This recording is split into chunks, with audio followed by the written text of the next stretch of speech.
I cannot go back. Where will you go? I do not know. Go north. Find the Dunedain. Jeremiah 46:10. For this is the day of Adonai Yahweh Sabaoth, a day of vengeance, so that he might avenge himself on his adversaries, and the sword will devour, and it will be satiated and bathed with blood. For Adonai Yahweh Sabaoth has a sacrifice in the north country by the river Euphrates. There's a young ranger amongst them. You should meet him. His father, Arathon, was a good man. His son might grow to be a great one. Micah 4:6.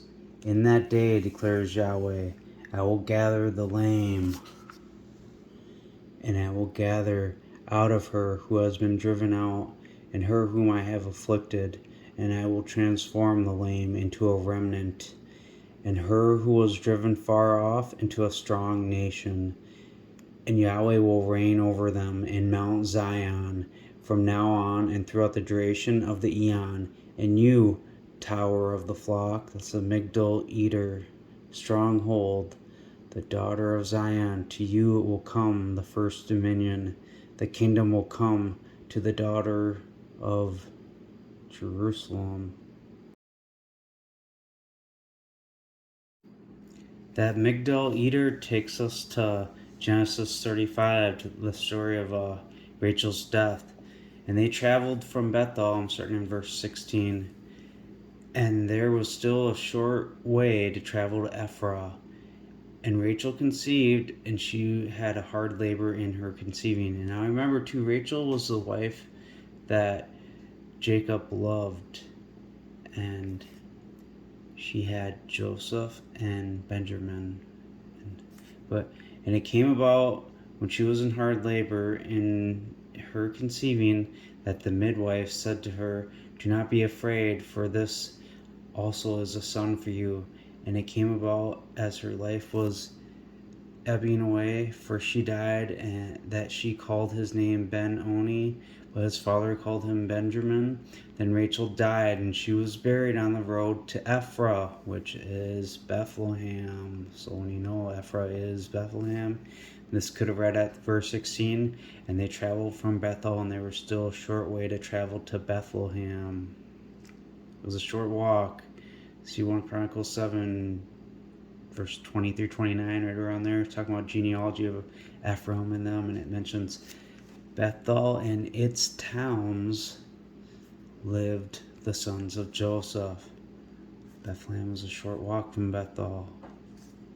Think Bethel and its towns lived the sons of Joseph. That's where Rachel died. She had Joseph and Ephraim, and then Joseph had sons, Manasseh and Ephraim. They named it after that, maybe? In honor of that. And Jacob set a pillar on her grave, which is the pillar of Rachel's sepulchre to this day. And Israel traveled on, it's Jacob, and he spread his tent beyond the tower of Eder.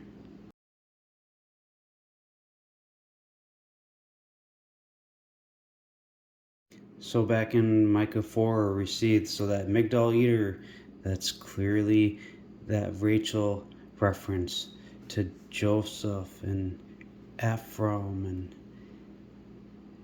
and Manasseh. But check it out. I will transform the lame into a remnant. And we know that being that Joseph reference. Amos 5 says, search me and you will live, but do not search for Bethel, nor go into Gilgal, and do not cross over into Beersheba. For Gilgal will surely go into captivity, and Bethel will come to nothing. I think those are in the north too. But search for Yahweh and you will live, in case he breaks out like fire in the house of Joseph and devours it. And check it out in verse 15. Hate evil and love good, and establish justice in the gate. It might be that Yahweh Elohim Sabaoth will be gracious to the remnant of Joseph. That's that house of Joseph, which is that remnant here with that Migdal eater, and we know that was near Bethlehem, Ephraim, which is Bethlehem. That's why when you go to 1 Chronicles 7, it's like verse 14, you see Manasseh's genealogy, and then it gets into the sons of Ephraim in verse 20. Verse 27, his son Nun, his son Joshua. It's mistranslated, it's Joshua. And their possessions and habitations were Bethel and its towns. And it's telling you all those towns and the border by the sons of Manasseh. And in these lived the sons of Joseph, the son of Israel. Bethel and its towns. Ephraim was a short walk from Bethel. Ephraim, which is Bethlehem. Think Bethel and its towns. So it's letting you know that these people that are driven far off, the ones that didn't return back to the land, there's gonna be one coming out of there that is gonna be, to him will come the first dominion. And then, the kingdom will come to the daughter of Jerusalem. We know that they're going to show up to Jerusalem and destroy it.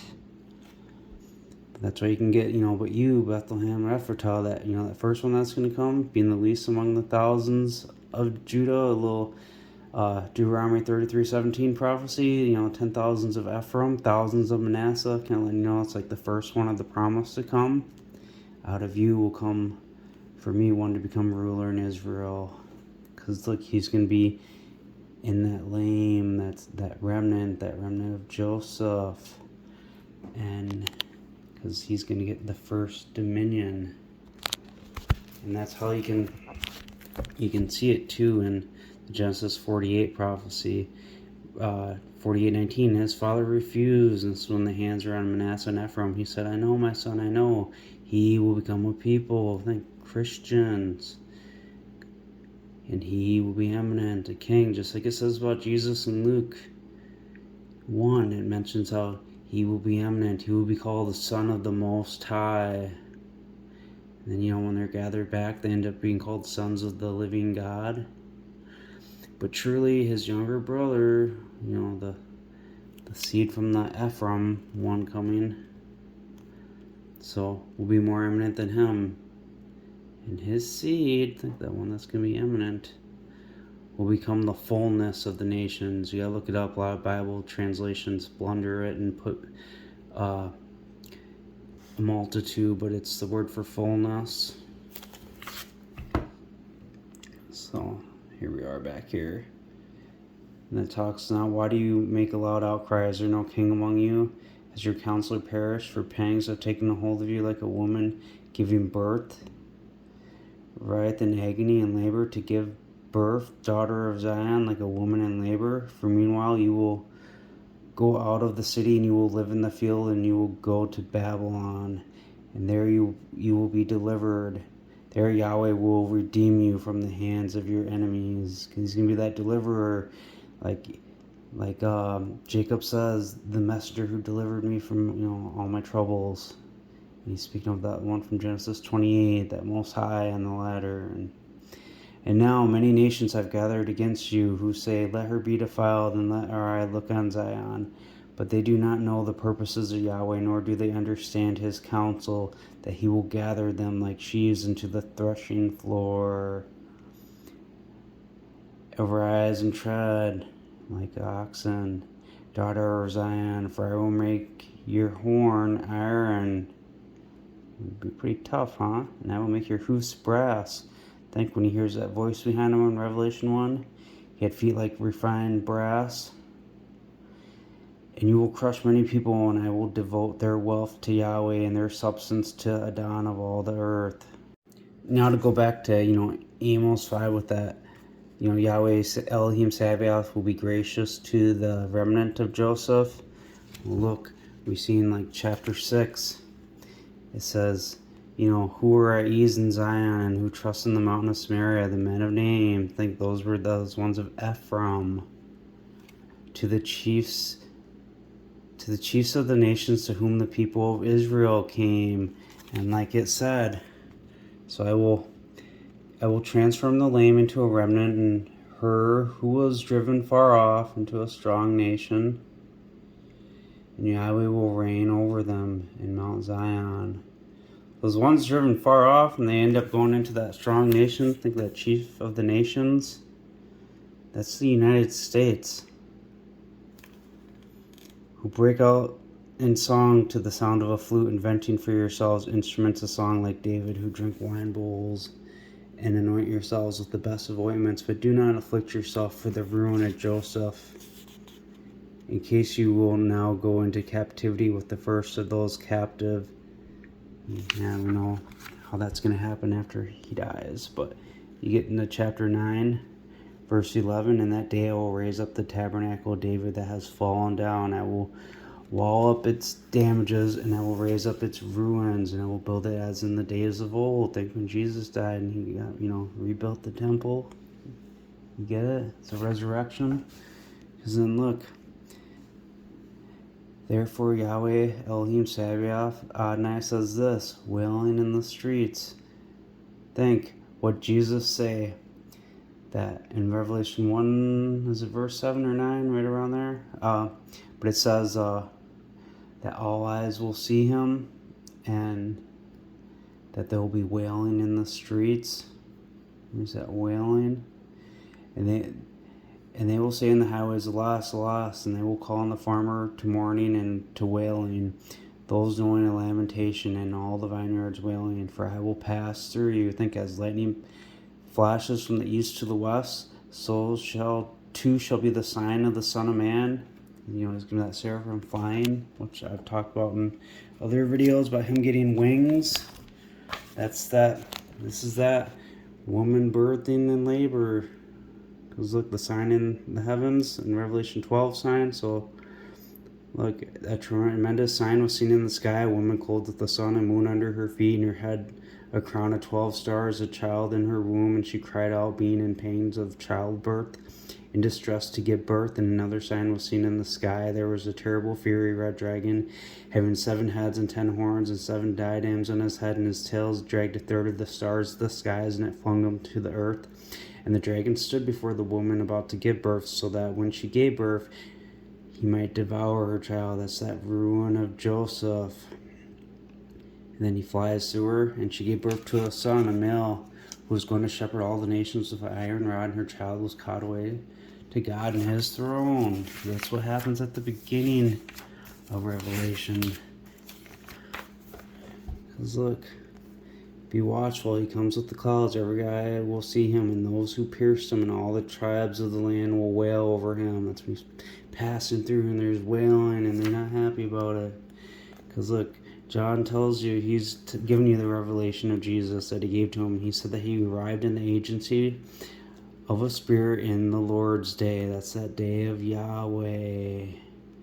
Because that Lord God who is, who was, and who is coming, he is living, he was dead, and he's coming, and he finally arrived. Like when he hears a voice behind him, the Almighty, which El Shaddai is God Almighty. You see that? You hear that voice behind him, and say, I am the living one, and I became dead, so I lived. He's got the keys. Jeremiah 31:7. For Yahweh says this, sing with gladness for Jacob, and shout among the chief of the nations. Make it known, give praise, and say, Yahweh, save your people, the remnant of Israel. And as you will see, I will bring them from the north country, and gather them from the uttermost parts of the earth, the blind and the lame with them. Now check this out.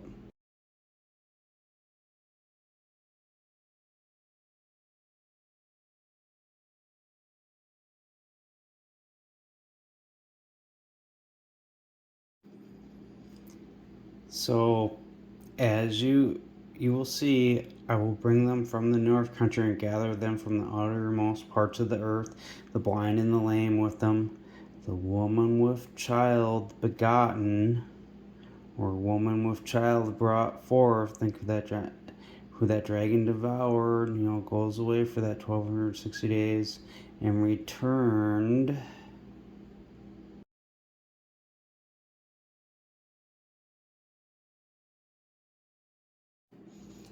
So see how that's like unitedness and unity, kind of like how Jesus prayed they'd be in unity, but they're going to be gathered together from the north. So that pregnant woman that brought forth the child, that male child, that to rule with the iron rod. So they're united with a mighty organized throng. It's like Isaiah 13. Raise a banner on the high mountain, raise a voice to them, wave the hand so they can go into the gates of the nobles. I have commanded my set apart people and have called up my mighty people for my anger, those who rejoice in my majesty. The noise of a throng in the mountains, like that of a vast people, just like we're reading, that throng. A tumultuous noise of the kingdoms of nations gathered together. So it's that gathering. It's like that Genesis 28. Yahweh Sabaoth musters the army for battle. They come from a far country, just like it says, in that Micah 4, how they'd be in a far country. And from the ends of the heavens, Yahweh and the instruments of his indignation to destroy the whole land. How for that day of Yahweh is near. Think he was in the Lord's day in Revelation. Like a shattering from Shaddai, Almighty. So you see this return then, Jeremiah 31. And they will come with weeping and with requests, and I will lead them, and I will cause them to walk by streams of waters on a straight road on which they will not stumble. For I am a father to Israel, and Ephraim is my firstborn. Because Ephraim was that child that was devoured. It's just like in Hebrews 1 where it mentions, on the other hand, when I bring the firstborn into the world, Ephraim is the firstborn. What is his name? He is known in the wild as Strider. His true name you must discover for yourself.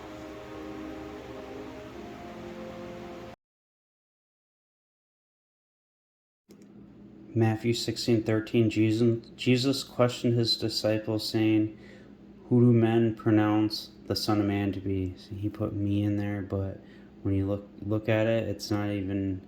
He's using third person, saying him, and but when you get down to verse 15, he said to him, "You though, whom do you pronounce me to be?" He actually uses the word for me then. So, whom do men pronounce the Son of Man to be? And they said, some say John the Baptist, and others Elijah, and others Jeremiah, or one of the prophets. And he said to them, "You though, whom do you pronounce me to be?" And in answer Simon said, "You are Christ, the Son of the living God." And it's just like what's mentioned in Luke 1:32. We're almost starting verse 31. So as you will see, you will conceive in your womb, and you will give birth to a son, and you shall call his name Jesus. He will be eminent. Remember Genesis 48? So he will be a people, think Christians, and he will be eminent. It's Jesus there. But his younger brother, and his seed will be the fullness of the nations, and he will be called the Son of the Most High, son of Elion. And Lord God will give to him the governmental seat of his father David, until he steps down. See 1 Corinthians 15:24, when he steps down to him who is God and Father. Then the end, when he will have handed over the kingdom to him who is God and Father. So that's Jesus gonna step down, because it speaks about that one that's given the who is God and Father, and it says so that God might be everything in everybody. I think filling all things, that's the fullness, the definition of fullness, and you'd see that in there. But it's that one of the promise. And now you've seen all these many names, and then we see that Deuteronomy 33:17 prophecy of the transformation from the firstborn bullock to the his horns being the horns of the wild oxen. There's a little transformation. So you see in the story of Elijah in Malachi 4, where then he rises with the Son of Righteousness with healing in his wings. There's a transformation because it says before that day Elijah will come. But then you see in Zechariah that stick plucked out of fire. You see that Joshua up there with the messenger of Yahweh, and that's that transformation. So you see the many names. Who is he? He's one of them rangers. They're dangerous folk, they are, who wander in the wilds. What his right name is, I've never heard, but around here, he's known as Strider. John 7:35. So the Judahites said among themselves, where is he going to go that we will not find him? Is he about to go to the dispersion of the Greeks and then teach the Greeks? And see, they thought, was he going to go to the exiles that didn't come back? Because if you see my playlist, you know that all the other tribes, like from every tribe, did come back to the land of Judah, but obviously more of them just stayed exiled and didn't come back to the land that was now Judah. And as you see right here in Isaiah 7 verse 8, and for although the head of Syria is Damascus and the head of Damascus is Rezin, and then that's like the Syrian captivity and stuff, yet within 65 years Ephraim will be shattered so that it will no longer be a people. And the head of Ephraim is Samaria, and the head of Samaria is Remaliah's son. And if you will not believe, you will not be established. Those are the exile ones from the north. They had the north allotment. Judah had the south. What would a ranger know of this matter? This is no mere ranger.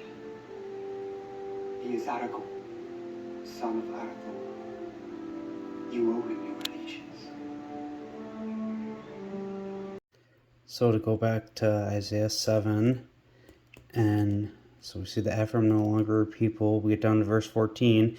Therefore Adonai himself will give you a sign. As you will see, the virgin will become pregnant, and she will give birth to a son, and she will call his name Emmanuel. It's God with us. And we know that ends up being, Jesus.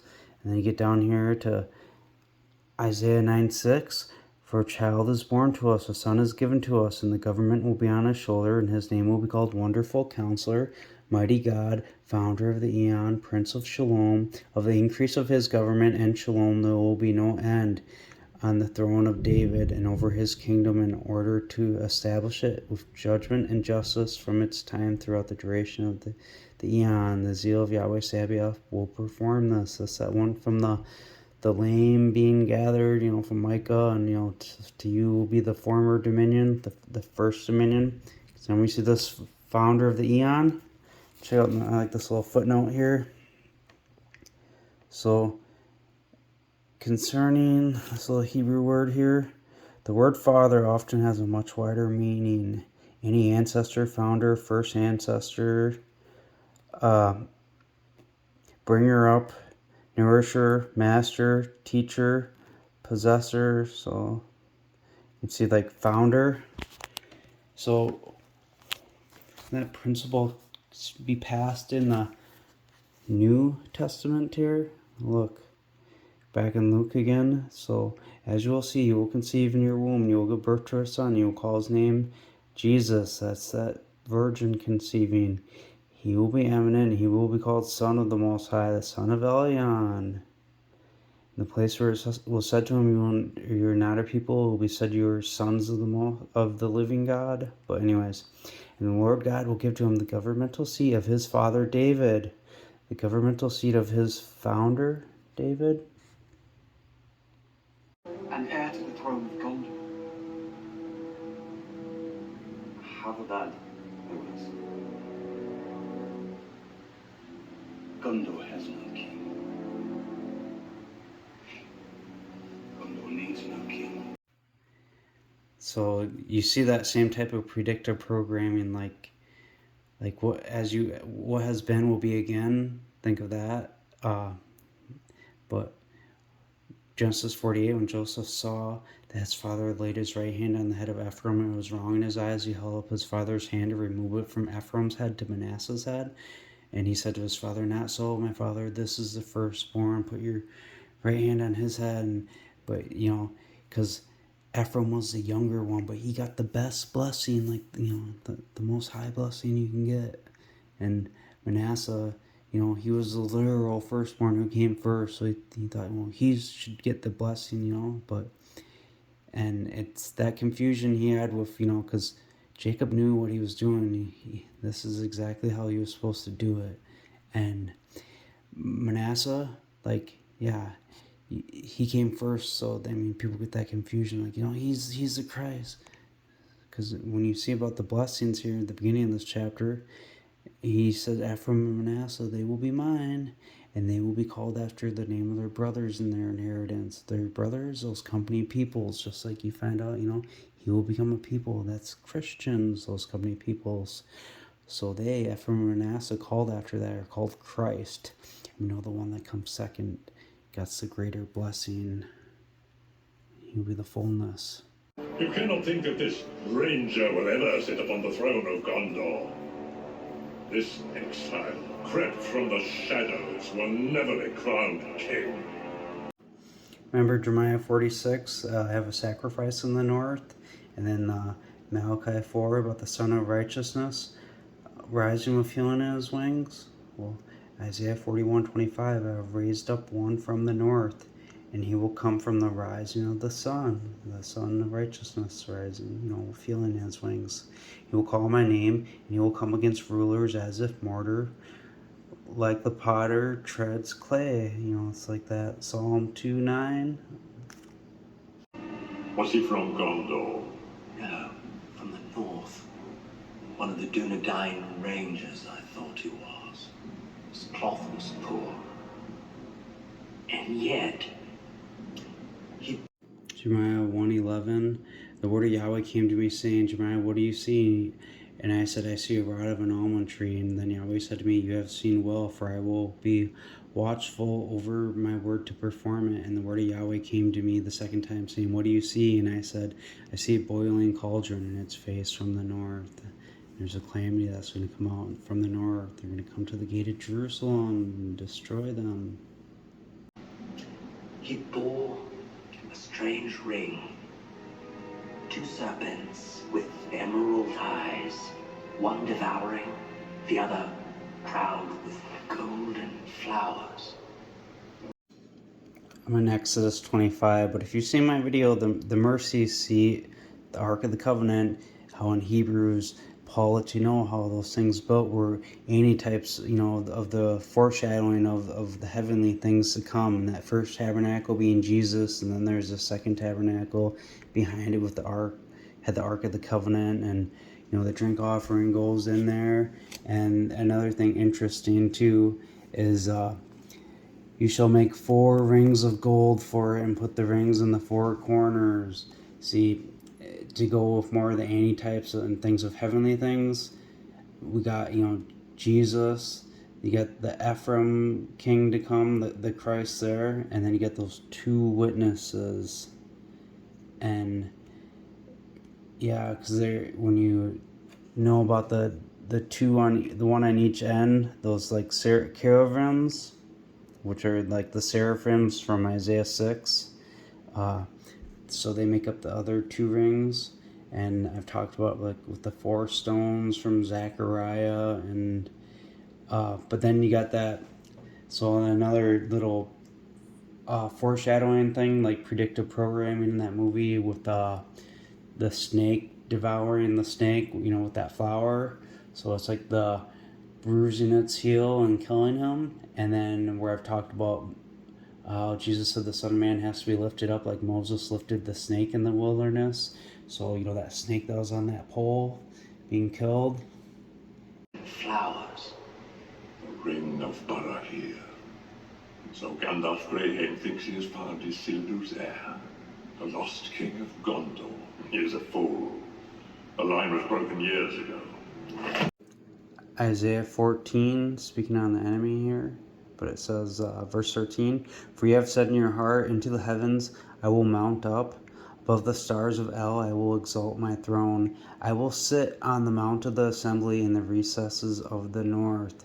Now think, Revelation 17, 9 through 10 talks about, those heads representing where that woman sits, the mountains. It represents kings.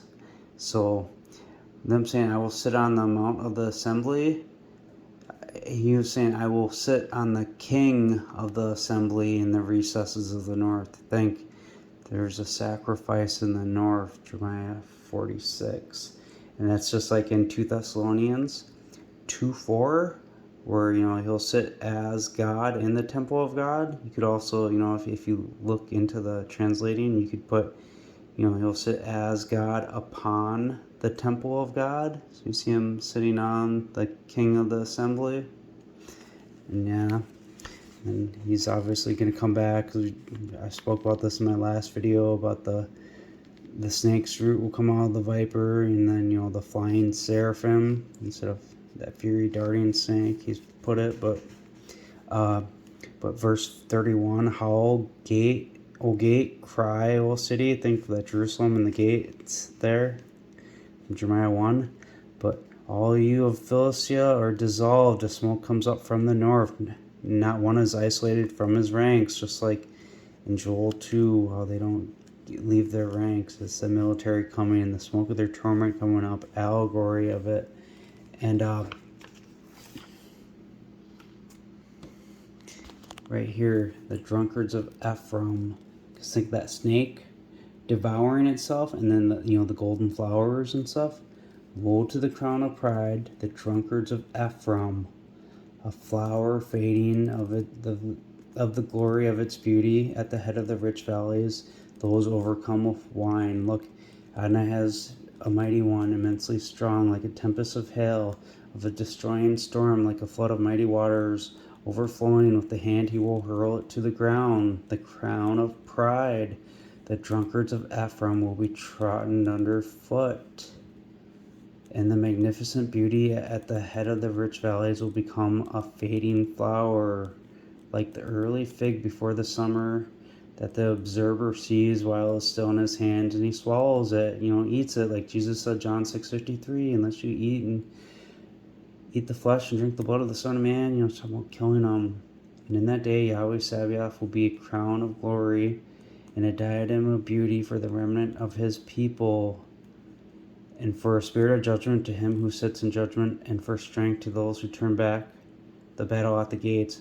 But they also stagger from wine and reel about through strong drink. The priests and the prophets stagger from strong drink. They are befuddled with wine. They reel about from strong drink. They stagger when seeing visions. They judder in judgment, for all their tables are full of vomit. Look at that. It's their anger. Because it's right here. The wickedness of Samaria, a band of robbers come in. Look, they gladden the king in their wickedness. It's the feast day of the king. The rulers have made themselves sick with intoxication of wine. He stretched out his hand with scoffers, for they have made ready their heart like an oven while they lie in wait. Their anger smokes all night, just like Malachi 4, that day that's going to burn like an oven. And Elijah's going to come before that day. Look, Ephraim is anointed one among the peoples. Ephraim is a cake not turned. He's a burnt offering. Gondor is lost. There is no hope for men. Ezekiel 7:22. I will turn my face from them, and they will pollute my secret place, for the robbers will enter into it and defile it. And you just kind of read that on your own, but you get to verse 27.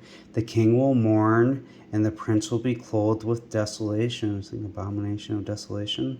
And the hands of the people of the land will be troubled, and I will do to them in keeping with their own way, and in keeping with their judgments I will judge them, and they will know that I am Yahweh.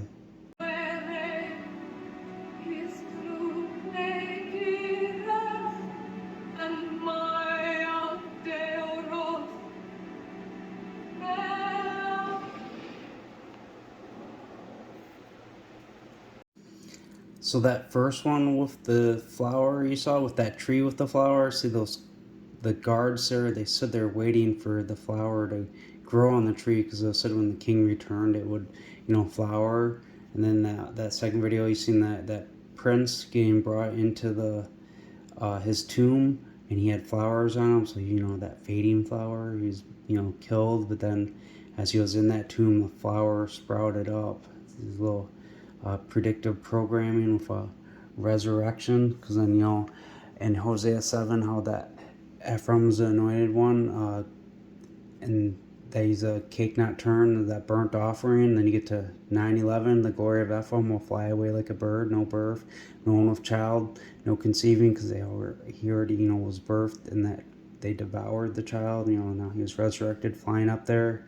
You see him planted in a pleasant place because he's up in heaven.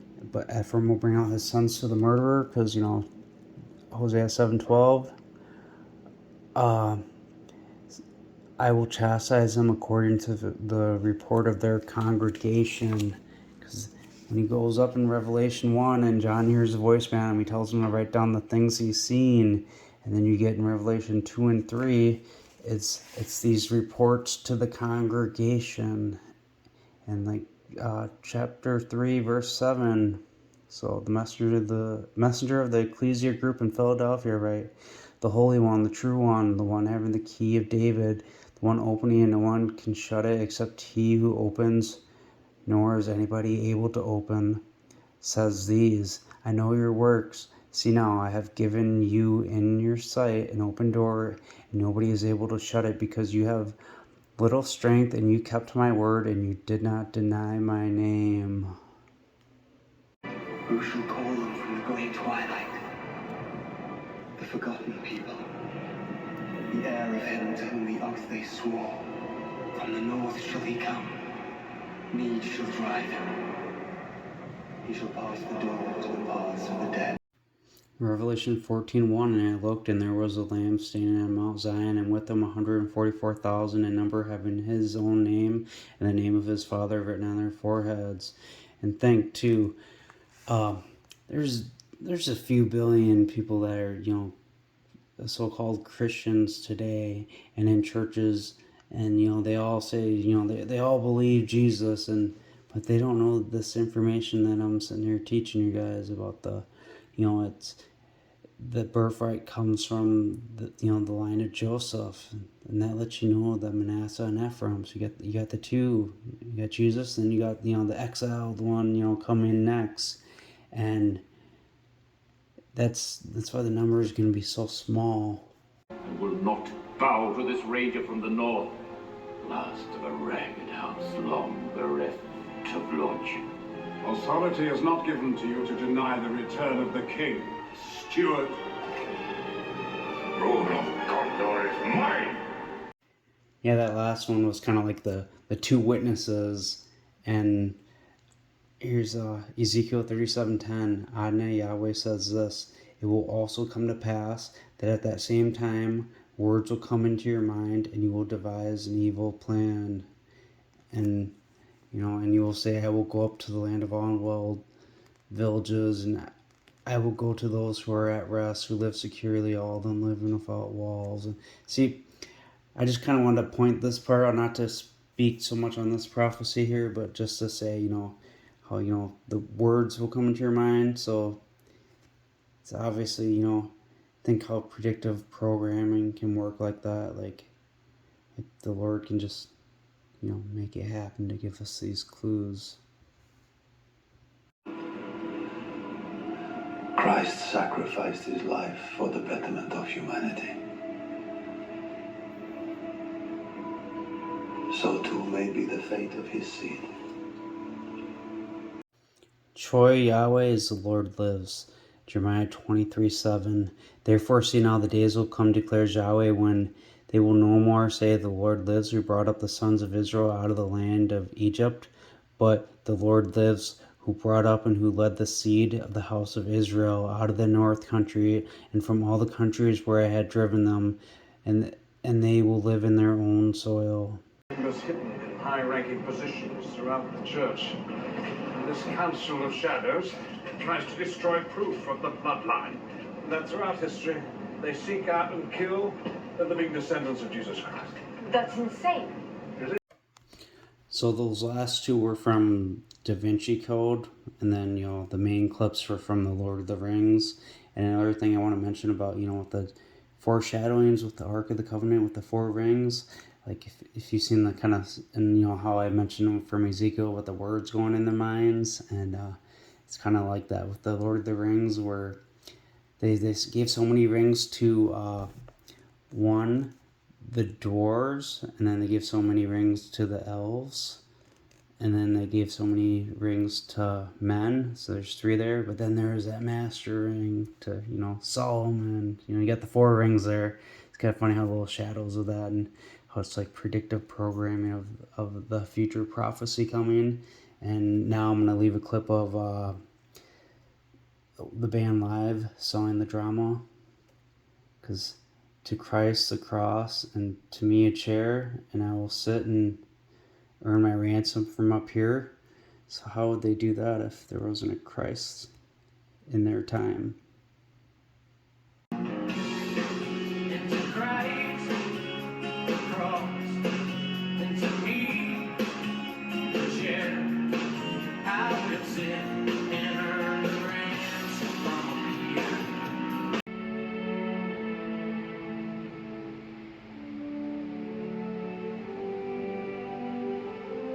Now come the days of the king.